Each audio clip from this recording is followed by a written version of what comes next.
ल सिधै आजको विषयवस्तुमा प्रवेश गरौँ। आज हामी एउटा यस्तो कुराको सूक्ष्म विश्लेषण गर्दैछौँ जुन सुन्दा एकदमै सामान्य लाग्छ, तर यसको प्रभाव साँच्चै नै शक्तिशाली छ।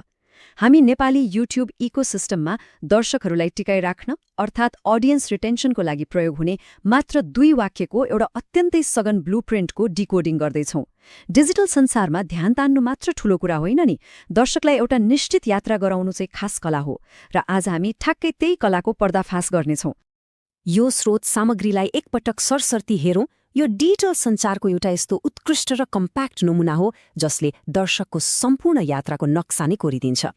यहाँ भनिएको छ, यदि तपाईलाई यो बुक समरी मन पर्यो भने भिडियोलाई लाइक गर्नुहोस्, आफ्नो साथीहरूसँग शेयर गर्नुहोस् अनि कमेन्ट गरेर आफ्नो विचार अवश्य बताउनुहोस्। यस्तै ज्ञानवर्धक बुक समरी हेर्न हाम्रो च्यानल सब्स्क्राइब गर्न नभुल्नुहोस्। धन्यवाद। ल आज हामी एउटा यस्तो अद्भुत विषयमा डुबुल्की मार्दैछौँ नि, जसको नाम हो विज्ञान भैरव तन्त्र र यसैमा आधारित ओशोको ध्यान विज्ञान। अब सामान्यतया ध्यान वा अध्यात्म सुन्ने बित्तिकै हाम्रो दिमागमा के आउँछ? पक्कै पनि कुनै धर्म, मन्दिर वा कडा नियमहरू। तर आज हामी यो पुरानो सोचलाई पुरै बदल्नेछौँ, किनकि यो कुनै धार्मिक कर्मकाण्डको कुरा हुँदै होइन। यो त आत्मजागरुकता र ध्यानको एकदमै विशुद्ध, व्यावहारिक र भनौँ न एउटा साँच्चीकै वैज्ञानिक मार्गदर्शिका हो।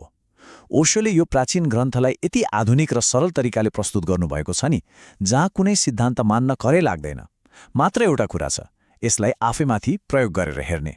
यो सम्पूर्ण ग्रन्थको सुरुवात कहाँबाट हुन्छ थाहा छ? माता पार्वतीले भगवान शिवलाई सोध्नुभएका 3वटा एकदमै गहिरा प्रश्नहरूबाट। ध्यान के हो, सत्य के हो, अनि म स्वयंलाई कसरी जान्न सक्छु?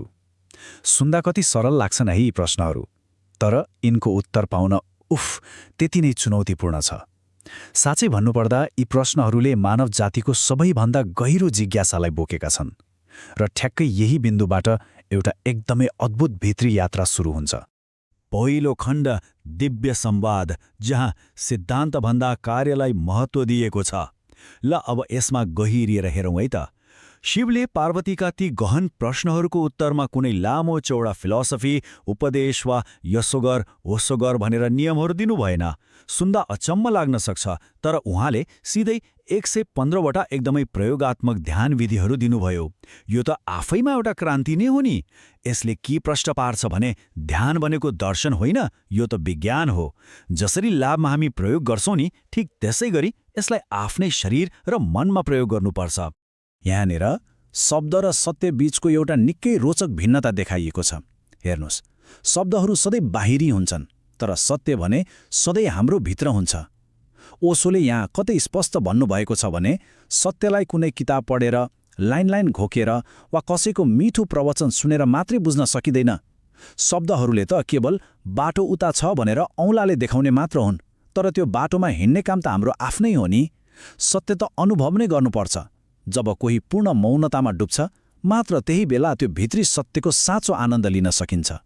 शरीर र श्वास अर्थात् भौतिक ढोका। अब हामी हाम्रो भित्री यात्राको पहिलो र सायद सबैभन्दा सजिलो चरणमा प्रवेश गर्दैछौँ। धेरैलाई लाग्छ नि, ध्यान सुरु चाहिँ कहाँबाट गर्ने होला? तर यहाँ कति मिठो कुरा बताइएको छ भने हाम्रो आफ्नै यो भौतिक शरीर र दिनौवरी नै सामान्य कामहरूको सजगता नै ध्यानको सबैभन्दा ठूलो र सजिलो माध्यम बन्न सक्छ। ओशोका अनुसार ध्यानमा प्रवेश गर्ने सबैभन्दा सजिलो बाटो भनेकै हाम्रो श्वास हो। यहाँ 3वटा एकदमै स्पष्ट चरणहरू छन्। पहिलो, श्वास भित्र जाँदा त्यसलाई पुरै होसका साथ हेर्ने। दोस्रो, श्वास बाहिर आउँदा पनि त्यसलाई त्यसरी नै हेर्ने। र अनि तेस्रो, र यो चाहिँ सबैभन्दा महत्त्वपूर्ण है, ती 2 श्वासहरू बीचको सानो खाली ठाउँ अर्थात् त्यो ग्यापलाई महसुस गर्ने। जब हामी यसरी श्वासलाई निरन्तर हेरिरहन्छौँ नि, ठ्याक्कै त्यही ग्यापमा मन शान्त हुन थाल्छ अनि विचारहरू बिस्तारै बिस्तारै आफै हराउँदै जान्छन्। तर यो विधि श्वासमा मात्रै सीमित छैन है। हाम्रा एकदमै साधारण शारीरिक कामहरू पनि ध्यान बन्न सक्छन्, जस्तै हिँड्दा, खाना खाँदा वा नुहाउँदा। यदि सबै कामहरू हामी पुरै होस र जागरुकताका साथ गर्छौँ भने यो शरीर नै ध्यानको एउटा जीवित मन्दिर बन्न पुग्छ। मन्दिरै धाएर वा आँखा बन्द गरेर मात्र ध्यान हुँदैन क्या। हाम्रो प्रत्येक शारीरिक काम, चाहे त्यो जतिसुकै सानो वा सामान्य किन नहोस्, एउटा गहिरो ध्यानको प्रक्रियामा बदलिन सक्छ। मनको अवलोकन, मानसिक ढोका। ल भौतिक शरीरको कुरा त भयो, अब हामी मानसिक क्षेत्रतर्फ अघि बढ्दैछौँ। शरीरले के गरिरहेको छ भनेर हेर्न त अलि सजिलै हुन्छ, तर मनभित्र चलिरहेको त्यो विचारहरूको आधीलाई हेर्नु, उफ, यो निकै सूक्ष्म काम हो। यहाँनिर मन र ध्यानको बीचमा एउटा गहिरो विरोधाभास छ।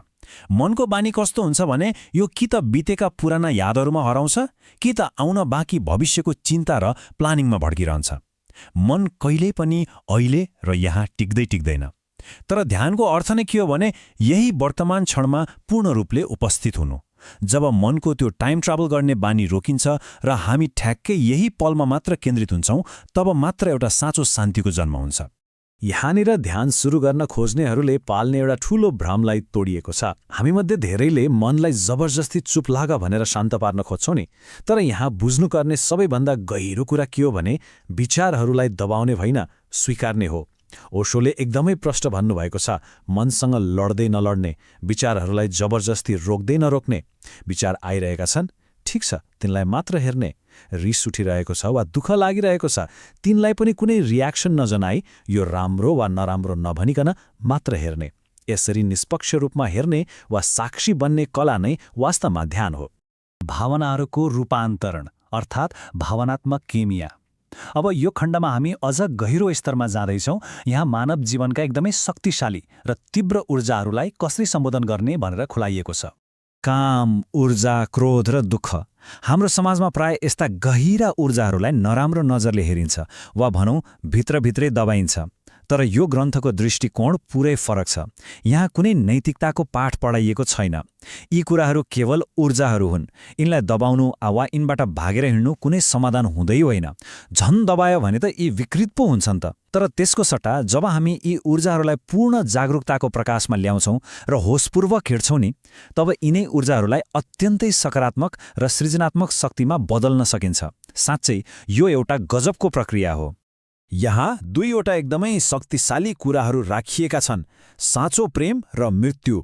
सुन्दा अलि अचम्म लाग्ला, तर यदि हामीले पूर्ण रूपमा र निस्वार्थ भावले कसैलाई प्रेम गर्यौँ भने त्यसले हाम्रो भित्रको त्यो म वा अहङ्कारलाई पुरै पगालिदिन्छ। त्यस्तै हामी सबै मृत्युसँग कति डराउँछौँ है, तर मृत्युलाई निडर भएर बुझ्ने र स्वीकार्ने हो भने त्यसले नै हामीलाई जीवनको वास्तविक सुन्दरता र अर्थ देखाइदिन्छ। आध्यात्मिक रूपान्तरणको लागि यी दुवै कुराहरू निकै शक्तिशाली हतियार हुन्। परम साक्षी, ध्यानको मूल सार। ल अब हामी यो भित्री यात्राको सबैभन्दा गहिरो तह अर्थात् अन्तिम गन्तव्यमा आइपुगेका छौँ। भौतिक शरीर, चञ्चल मन र तीव्र भावनाहरू, यी सबै तह पार गरिसकेपछि आखिरमा जे बाँकी रहन्छ नि, हो अब त्यसैको बारेमा हामी कुरा गर्दैछौँ।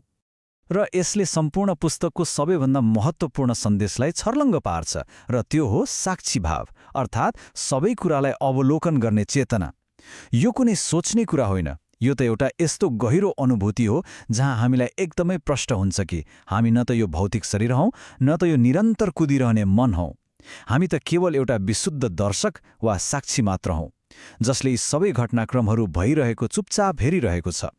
यो सानो तर गहिरो बोध नै सम्पूर्ण ध्यान विज्ञानको मुटु हो।